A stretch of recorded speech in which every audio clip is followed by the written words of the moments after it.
Olá, muito boa tarde para você. Chegamos, seja bem-vindo, seja muito bem-vinda. E está no ar o Pauta Aberta desta quarta-feira, dia 7 de dezembro de 2022. Muito boa tarde para você, Vanessa. Muito boa tarde para você, Odilon. Muito boa tarde para você que está em casa e acompanha a partir de agora as notícias do Brasil e do mundo. Confira primeiro os destaques de hoje. A fila de espera aos brasileiros que recorrem aos benefícios do INSS é um retrato triste de como é tratado o cidadão. Em alguns casos, chega a assustadores 480 dias. É uma demora que muda planos de vida, transforma agendas e deixa o servidor, aposentado ou pensionista, muitas vezes, sem o que lhe é de direito, justamente quando ele mais precisa. Produção de veículos cresce no Brasil em novembro, de acordo com os números divulgados nesta quarta-feira pela Anfávia. E se houve um destacado crescimento na comparação com o mês de outubro, de um ano para cá o avanço já chega a 4,9%, com crescimento também nas exportações da indústria brasileira. E para os motoristas que estão com a habilitação vencida, atenção, vai até 31 de dezembro o prazo para regularização do documento. Quem não procurar o Detran vai pagar multa e ainda leva 7 pontos na carteira. Aqueles que trabalham como motoristas, na renovação do documento, é preciso passar por teste psicológico. O Comitê de Política Monetária do Banco Central se reúne nesta quarta-feira e a estimativa é que a taxa básica de juros no país, a Selic, se mantenha em 13,75% ao ano. Chuvas fortes provocam atrasos de voos em São Paulo. No aeroporto de Congonhas, pelo menos 24 voos foram cancelados e 9 atrasaram. A revista Time anuncia a escolha do presidente da Ucrânia, Volodymyr Zelensky, como personalidade do ano em 2022. Um líder civil e militar que está à frente da resistência do país diante das invasões das tropas russas desde fevereiro.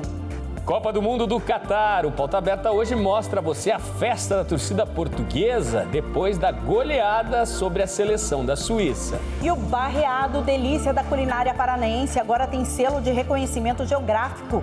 O prato, com tradições seculares, ganha assim mais destaque no cenário da gastronomia nacional. Fique com a gente que o Pauta Aberta começou.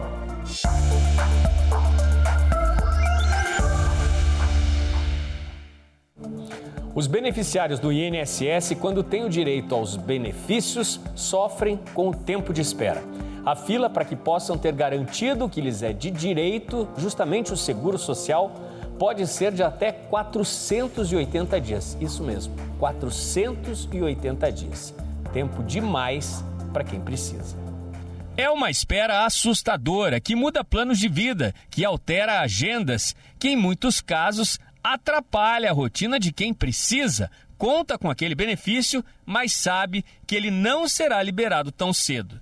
As análises feitas pelo INSS a respeito dos pedidos, e não é de hoje, estão lentas. O prazo máximo, que deveria ser de 45 dias, com a possibilidade de prorrogação por mais 45, não tem sido cumprido. De acordo com informações do próprio INSS, hoje, o tempo de espera para aqueles que entram com pedido de aposentadoria, por exemplo, é de 68 dias. Em alguns estados do país, esse tempo é ainda maior. Chega a 197 dias no Tocantins e a 149, em média, no estado do Amazonas. Os benefícios para aqueles trabalhadores que sofreram algum acidente, auxílio-acidente, invalidez, pensão por morte ou mesmo chamado auxílio temporário, exigem do beneficiário uma espera de, em média, 122 dias. São 223 dias para quem espera pelo benefício da prestação continuada. E assustadores 486 dias na fila para que seja, enfim, concedido o benefício do chamado auxílio reclusão. Um levantamento já feito pela equipe de transição do governo em Brasília indica que em outubro, no INSS em todo o Brasil, eram 5.500.000 pessoas na fila aguardando as concessões de benefícios, que na verdade são direitos conquistados por servidores, aposentados ou pensionistas. Desde janeiro deste 2022, quase 4 milhões de segurados deram entrada no INSS com pedido para algum benefício. As principais solicitações foram pelo BPC, para as pessoas com deficiência, quase 705 mil pedidos. Salário maternidade, 901 mil pedidos. e aposentadoria por idade, 954 mil pedidos aproximadamente. Na lista por estados, a maior quantidade de solicitações está concentrada em São Paulo, depois Minas, depois Bahia, com 301.449 pedidos desde o início deste ano. O Ministério do Trabalho e Previdência vai pagar no sábado, 10 de dezembro, a última parcela do benefício concedido este ano a caminhoneiros e taxistas. Ao todo, mais de 679 mil beneficiários, entre caminhoneiros e taxistas, devem receber. O auxílio aos motoristas, criado por causa dos impactos da alta de combustíveis, teve 6 parcelas de R$1.000, com previsão de pagamento de julho a dezembro deste ano. Dezembro será o último mês de pagamento do auxílio criado para caminhoneiros e taxistas. O Ministério do Trabalho confirmou que a sexta e última parcela de R$1.000 será paga no próximo dia 10. Mesmo sendo um sábado, a data está confirmada. O dinheiro cai direto na conta da poupança digital e não precisa que os bancos estejam abertos. O Ministério ainda irá divulgar quantos serão beneficiados, mas no mês passado, mais de 680 mil motoristas foram contemplados. Os auxílios para caminhoneiros e taxistas são depositados em conta poupança social digital, aberta automaticamente pela Caixa Econômica Federal, em nome dos beneficiários. A movimentação do dinheiro deve ser feita pelo aplicativo Caixa Tem. Caso o caminhoneiro ou o taxista não mexa na conta em até 90 dias, os valores depositados voltarão para o governo federal. Quem trabalha com carteira assinada já recebeu a primeira parcela do 13º, pois você sabia que este benefício, tão esperado pelos trabalhadores, completou 60 anos agora em 2022? Uma boa parte dos trabalhadores brasileiros já recebeu a primeira parcela do 13º e o benefício completou 60 anos de existência este ano, no dia 13 de julho. O direito, hoje consagrado na Constituição Federal, foi uma das principais bandeiras do movimento sindical da década de 40 e 50, tendo virado lei em 1962. O 13º ele começou a ser conversado em 1959, né? Que foi um projeto de lei apresentado por um deputado da época, mas ele só veio a ser instituído no nosso ordenamento jurídico em 1962. Por que esse 13º? Porque antes de 62 era uma gratificação natalina que o empregador pagava, mas não tinha obrigatoriedade. Então acharam por bem trazer para a legislação o direito ao 13º, que hoje está na nossa Constituição Federal e inclusive para funcionários públicos. O 13º salário é um direito de todo trabalhador registrado em carteira e corresponde a um salário integral que equivale a um mês de trabalho se trabalhado o ano inteiro ou pode ser proporcional se trabalhado menos que um ano e deve ser pago a todos os empregados com carteira assinada em 2 parcelas. Segundo o Departamento Intersindical de Estatística e Estudos Socioeconômicos, no ano passado, o 13º salário foi pago a 83 milhões de trabalhadores, tendo somado 232 bilhões de reais. Esse montante representa 2,7% do Produto Interno Bruto brasileiro, o que causa um impacto positivo na economia. Essa economista ressalta que é preciso ter cautela com os gastos e que o ideal é investir o valor aos poucos e tentar poupar para pagar futuras contas. No caso do Tesouro Direto, para pessoas que são mais avessas ao risco, né, querem um investimento mais seguro, a gente tem títulos a partir de R$ 32,00 que cobrem o valor da inflação e ainda assim tem uma remuneração considerável. E dependendo, é claro, do tempo que essa pessoa investe esse dinheiro, ela vai ter uma maior remuneração. Então não é necessário o trabalhador esperar o recebimento do benefício total para realizar investimentos. Eu já gastei uma partinha, já guardei outra. Você pretende fazer o quê com a outra parte? Deixar lá guardado para uma emergência, né? Pagar umas continhas, né? E guardar um pouquinho também, né? Umas contas atrasadas que tinha. De água, de força, IPTU. Então a gente tem que pôr em dia, né? Você pretende investir esse dinheiro ou você vai deixar guardadinho mesmo? Investir no meu salão de barbearia.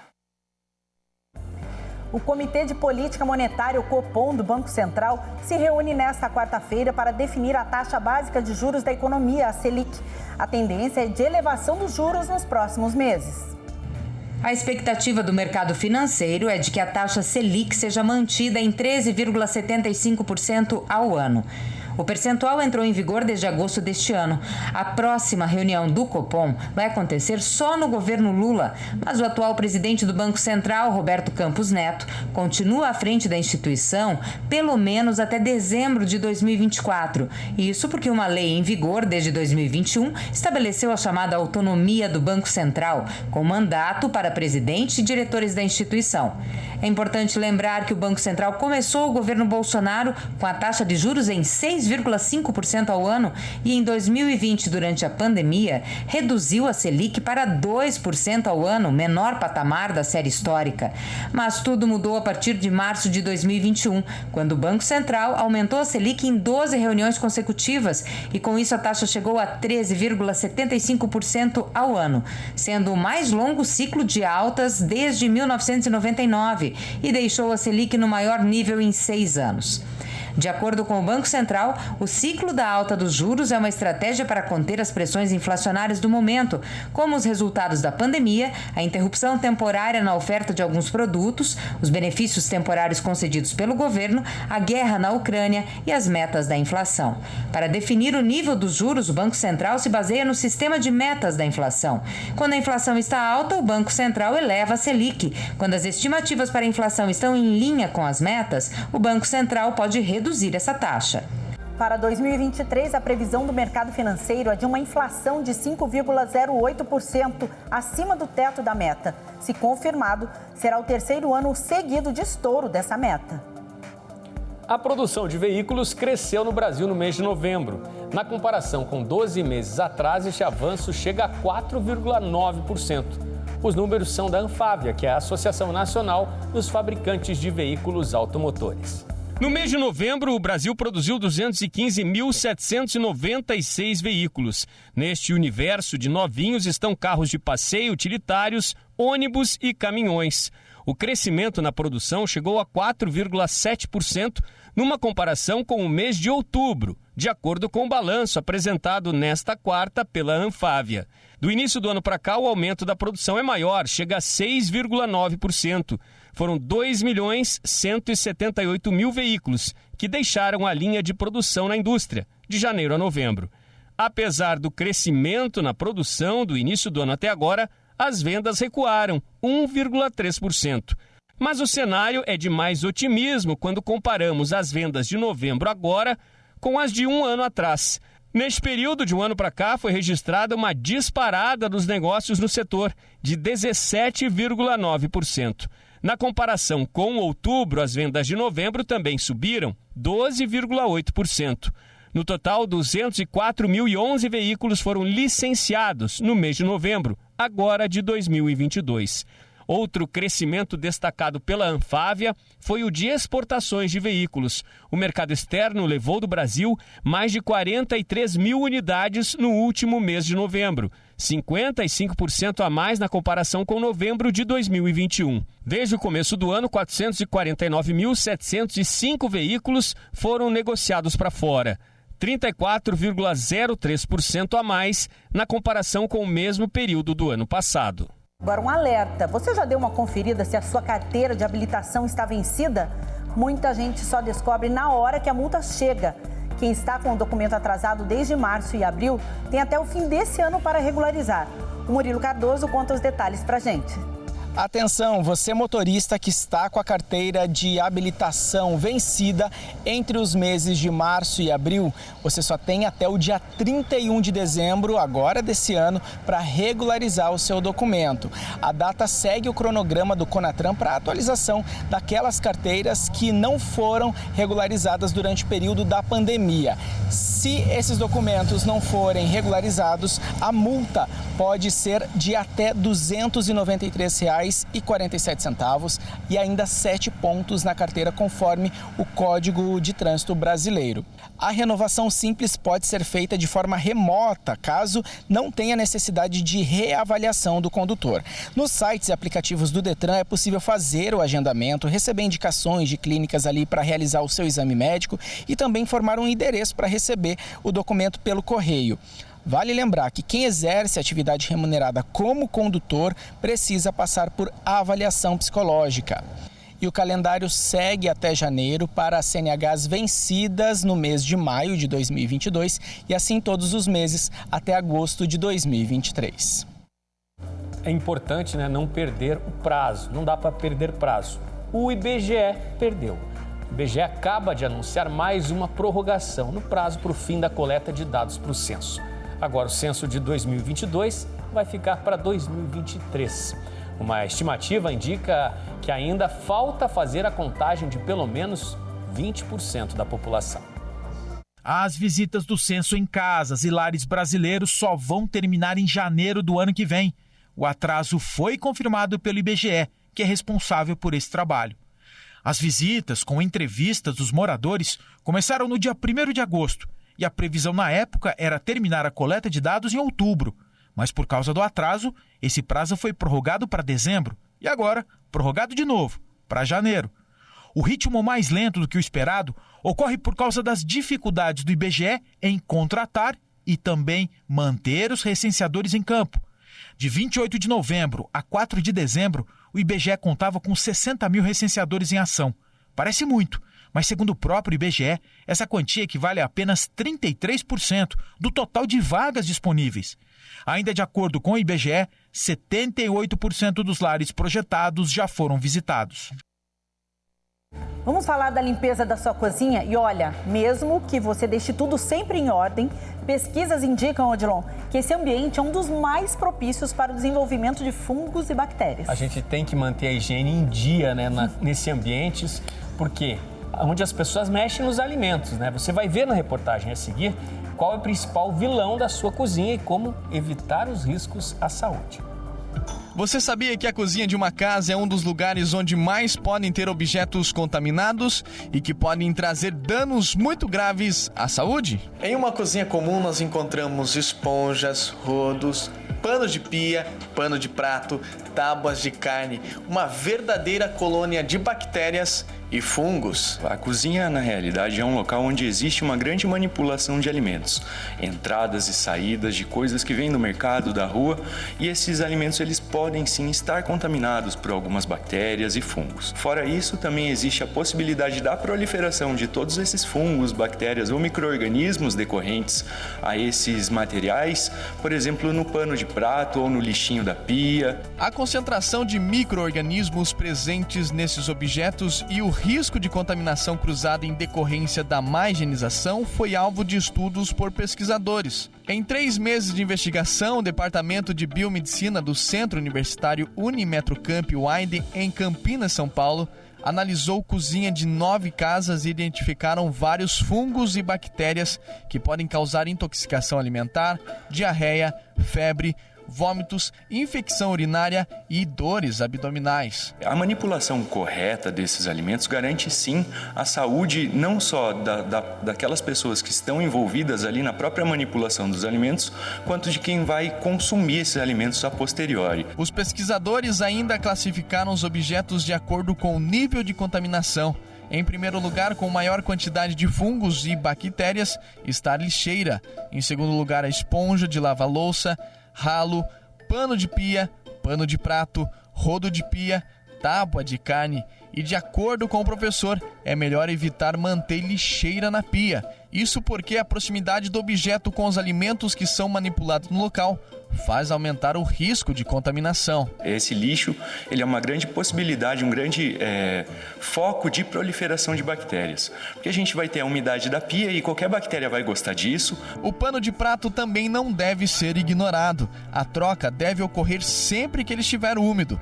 E para enxugar as mãos, deve sempre ter um segundo pano. Os panos de microfibra eles vão ser muito mais absorventes, vão ser muito mais higiênicos, porque por ser feito de material sintético, a proliferação de bactérias aqui vai ser muito menor. Então, se existe a possibilidade de trocar o pano de algodão pelo pano de microfibra, com toda certeza é uma boa opção. Segundo o professor, para fazer a correta higienização dos panos de prato, tem que deixar de molho em desinfetante ou água sanitária, enxaguar, secar e, ao final, passar o ferro bem quente e guardar em um local limpo. Então existem sim as boas práticas, existem sim fáceis de serem utilizadas no nosso ambiente doméstico ou profissional para que a gente se mantenha saudável e tranquilo nesse ponto.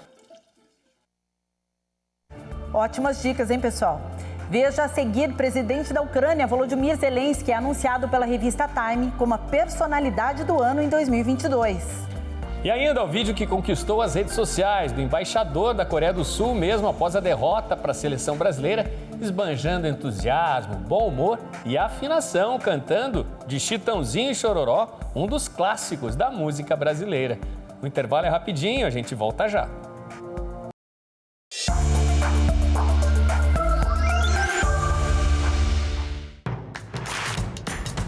Não perca mais nenhum vídeo da TV Evangelizar. Inscreva-se agora.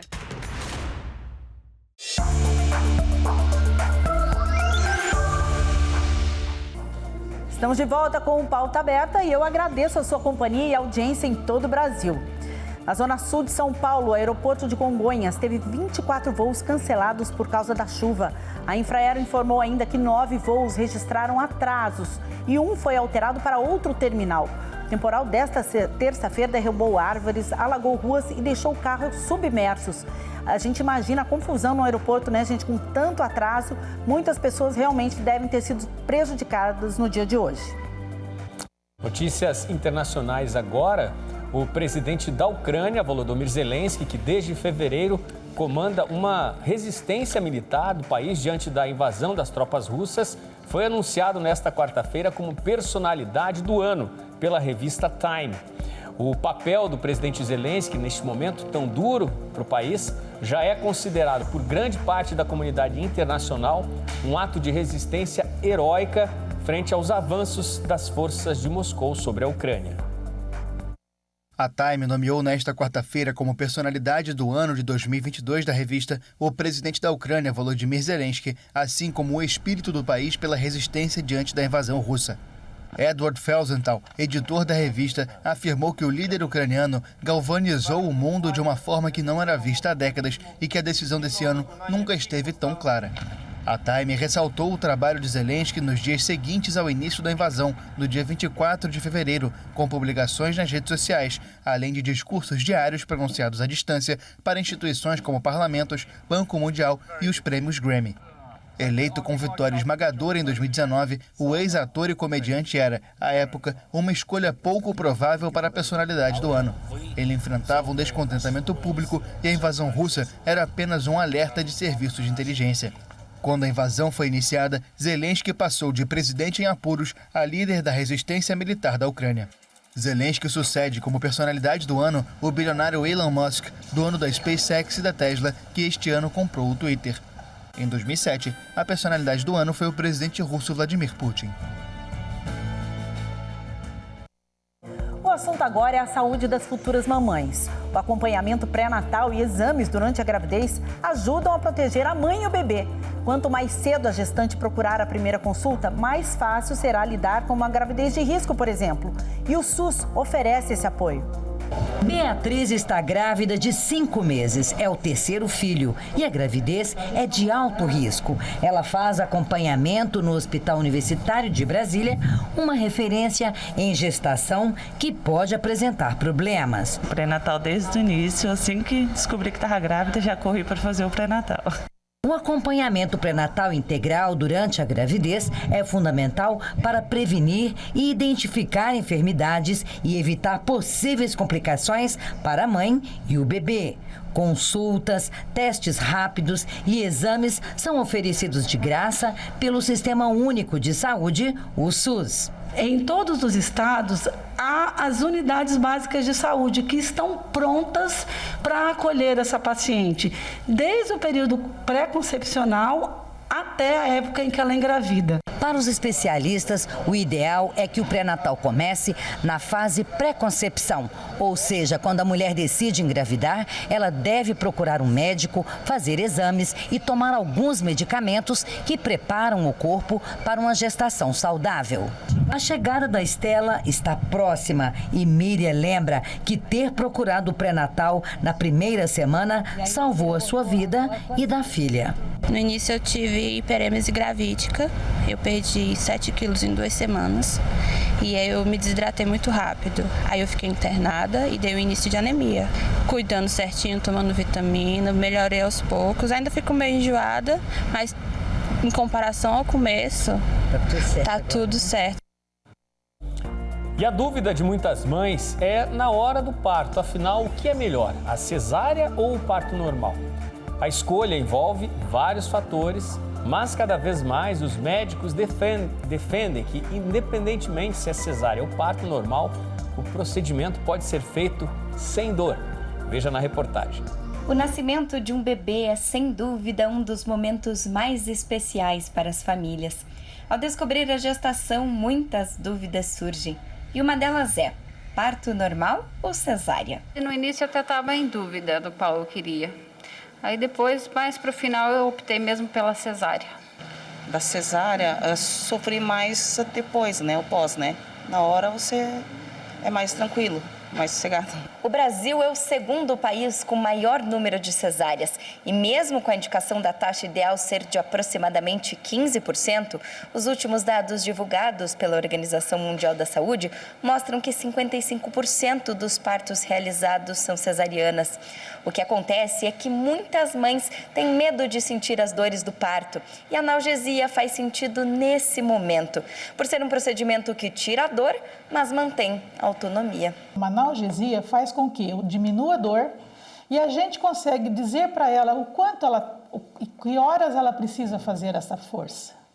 Ela consegue andar, ela consegue sentar, ela consegue brincar, sentar na bola, então isso faz com que ela tenha controle da posição que ela quiser. De acordo com especialistas, quando a paciente está sem dor, o estresse diminui, o ambiente fica mais tranquilo e a mamãe mais confiante. Existem 2 formas de aplicar analgesia e são raras as contraindicações. Aumenta a necessidade de intervenção médica. Apesar da paciente estar no poder, a partir do momento em que eu faço uma analgesia, eu preciso ter um acesso venoso, eu preciso fazer antibióticos, eu preciso ter monitorizações para que o controle da pressão esteja adequado. Então, para aquela paciente que não quer nenhuma intervenção, ela precisa ser orientada que quando a analgesia se instala, algumas intervenções técnicas são necessárias para a segurança dela e do bebê. Essa prática já existe no SUS, mas diferente da rede particular, é pouco utilizada. São apenas alguns casos que têm indicativo. Períodos expulsivos prolongados, pacientes que possam, de repente, precisar de uma instrumentação. O que é uma instrumentação no parto? O uso de um fórceps, o uso de um vácuo extrator, certo? Essas, com certeza, acredito que hoje já tem esse recurso.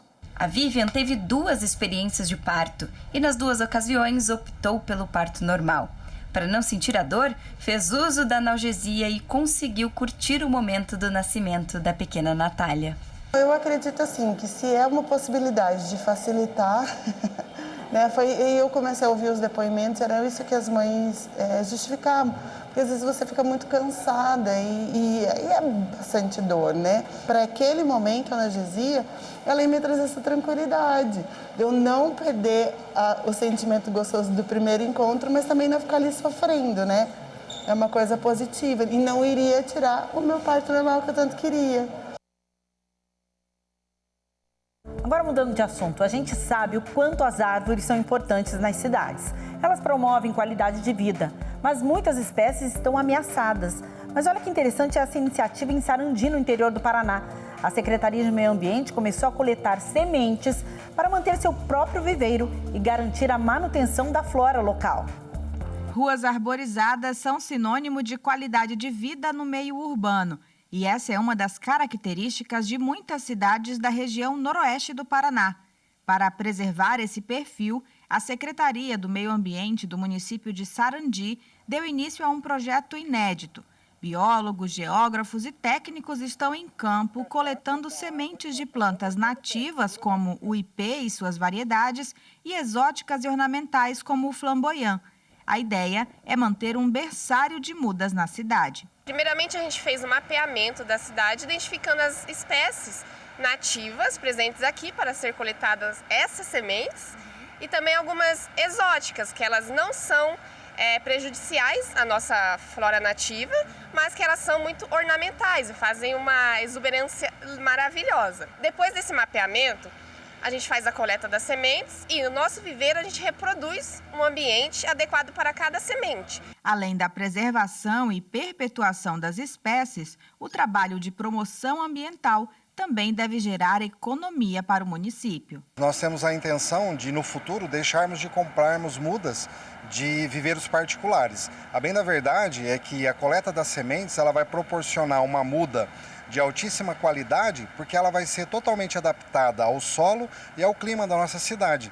Com o passar do tempo, obviamente que o viveiro sendo implementado com essas mudas, com essas sementes coletadas, vai gerar para o município uma economia de recursos bastante importante, porque hoje, para vocês terem uma ideia, uma muda de árvore de mais ou menos 1,80 m, ela pode chegar a custar até R$ 600. As sementes colhidas hoje serão cultivadas no viveiro e futuramente usadas para a rearborização da cidade, colaborando para o bem-estar da população.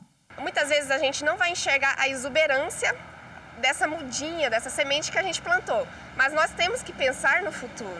Então a gente tem essa visão de que a gente está plantando vidas, a gente vai, de certa forma, ver um pouco dessa vida desenvolvendo, mas muitas vezes a gente não vai conseguir ver a exuberância em si, mas sim as gerações futuras, que foram o que as gerações passadas fizeram pensando em nós. E agora um alerta para quem consome muitos alimentos, os chamados ultraprocessados.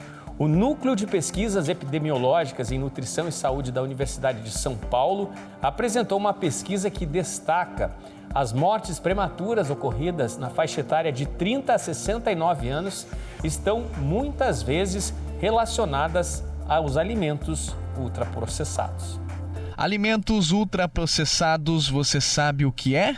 Alimentos que não vêm naturalmente, assim, são preparados industrialmente e tem bastante conservantes, corantes. No momento eu procuro sempre utilizar os produtos orgânicos. No processado quase que eu não utilizo nada. Mas quando a pergunta é se você consome produtos como refrigerantes, salgadinhos, refeições prontas como lasanha e pizza. Alguma coisa assim. Bolacha às vezes, pizza eu mesmo confecciono. Sempre a gente ingere, né? Ali no meio sempre tem. Os produtos mais comuns encontrados nos carrinhos de compras dos brasileiros são refrigerantes, pizza congelada, salgadinho, nuggets, salsicha, bolacha recheada. Esses produtos ultraprocessados não são considerados alimentos, são produtos alimentícios que contêm aditivos sintetizados em laboratórios como os corantes, aromatizantes e conservantes. A gente tem aqui um conceito bem interessante que ele surge, né, já no século passado com a ideia de fazer frente à fome no mundo, que seriam alimentos com a maior quantidade de produção e que também tivessem custos mais baratos. Então, essa é a ideia que surge nos alimentos ultraprocessados. Exemplos simples, né, são as farinhas brancas, os açúcares e os aromatizantes e alimentos que trazem algum tipo de sabor artificial para o consumo. Além de possuir pouca composição nutricional e favorecer o consumo excessivo de calorias, esse tipo de alimento tem efeitos negativos sobre a saúde, se consumidos a longo prazo. A gente não percebeu de início que poderia estar ligado também, e hoje a gente reconhece muito bem, a uma série de agravamentos do número de doenças cardiovasculares em especial, doenças crônicas não transmissíveis, a própria obesidade, o diabetes, estão ligados a esse tipo de problema e talvez até algumas outras doenças inflamatórias, já que esses alimentos estão ligados a um processo inflamatório crônico no organismo. Os alimentos ultraprocessados estão associados às mortes prematuras ocorridas na faixa etária de 30 a 69 anos, quando não há incidências relevantes de doenças na infância e na adolescência. Segundo os cientistas, os óbitos prematuros em 2019 passaram dos 500 mil. Um quinto deste número de mortes foram relacionados com o consumo abusivo de alimentos ultraprocessados. Acelera ou consome anos de vida do nosso final de vida e com isso o consumo de alimentos industrializados, o exagero de alimentos ultraprocessados podem estar encurtando a vida das pessoas, dependendo da genética de cada um, na sua velocidade, mas estará encurtando de todo mundo. Priorizar alimentos in natura e minimamente processados é, sem dúvida, o caminho para uma alimentação mais equilibrada. E agora a gente vai falar de comida boa, comida de verdade. Quem conhece o litoral do Paraná já sabe da fama do barreado. Você conhece, não, Odilon? E como é bom, Nossa. né, Vanessa? Quem vem de fora fica encantado, Gente, se delicia, sim. repete mais de 2 vezes até. Gente, é um prato típico aqui do estado e para quem é de fora a gente explica. Basicamente é uma carne cozida por muitas horas, servida com farinha e banana. Pois essa, que é uma das delícias da culinária paranaense, foi reconhecida agora como a 100ª indicação geográfica brasileira, na modalidade Indicação de Procedência, realizada pelo Instituto Nacional de Propriedade Industrial.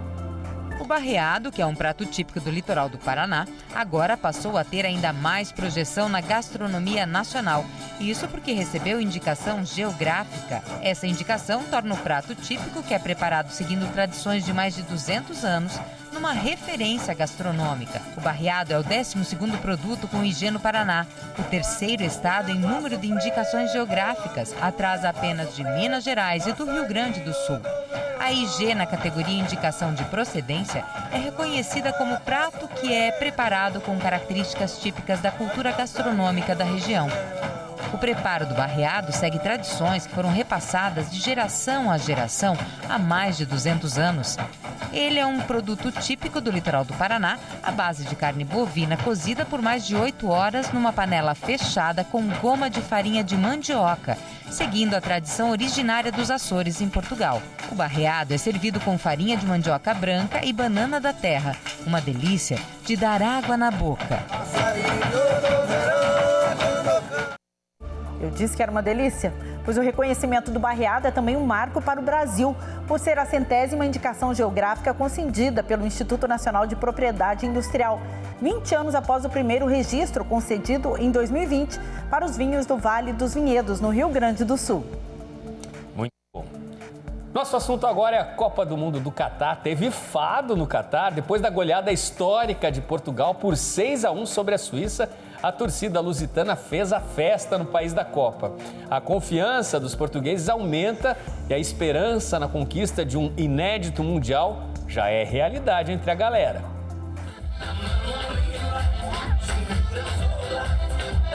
A classificação para as quartas de final da Copa do Mundo do Catar, após uma vitória por 6-1 sobre a Suíça, empolgou os portugueses.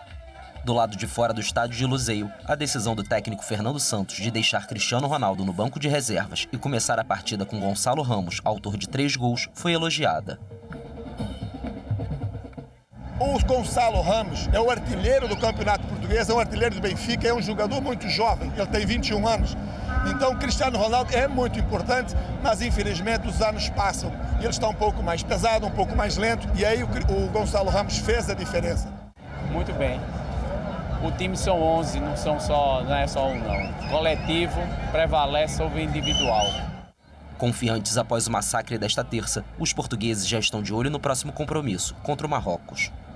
Vai ser difícil, o Marrocos eliminou a Espanha, que era um candidato, e agora vamos trabalhar durante a semana para chegar a sábado e ganhar o jogo. O confronto entre Portugal e Marrocos para definir um semifinalista da Copa do Mundo do Catar acontece no sábado, no estádio Alto Mama. E depois da goleada do Brasil sobre a Coreia do Sul, 4-1, né? Que baile! Seria motivo de tristeza, né, para os coreanos, para que ficassem tristes e chateados. Mas não foi bem o que aconteceu entre alguns dos torcedores. Odilon, pelo menos aqui no Brasil parece que não teve mágoas, não. A prova é o vídeo que está viralizando e que mostra o embaixador da Coreia do Sul no Brasil, Lim Ki-mo, cantando um outro hino aqui do nosso país, que é a música Evidências, de Chitãozinho e Chororó. Vamos ver um trecho. E nessa loucura de que te não te quero, por elevando essa aparência, disfarçando as evidências, mas quero que não posso enganar o coração, eu sei que te amo.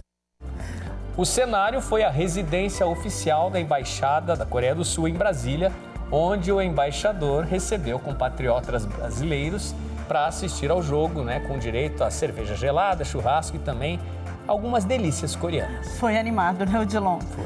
Gente, agora a gente tem uma última informação muito importante. Uma nota da Polícia Rodoviária Federal informou agora, neste momento, que a BR-376 vai ser liberada para passagem de veículos. Isso, 9 dias depois do que aconteceu, né? A informação é de que o trânsito no local do deslizamento segue liberado, com uma faixa em cada sentido por um trecho de 800 metros. Isso. É esperado que o trânsito se torne lento em toda a extensão da BR-376 entre Curitiba e Joinville, por causa do grande número de veículos que tentam acessar a rodovia.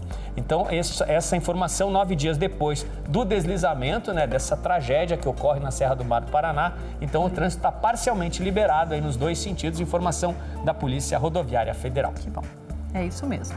E depois dessa notícia, dessa última notícia, a gente se despede, Pauta Aberta está terminando, a gente se vê amanhã. Um ótimo fim de tarde para você e até amanhã.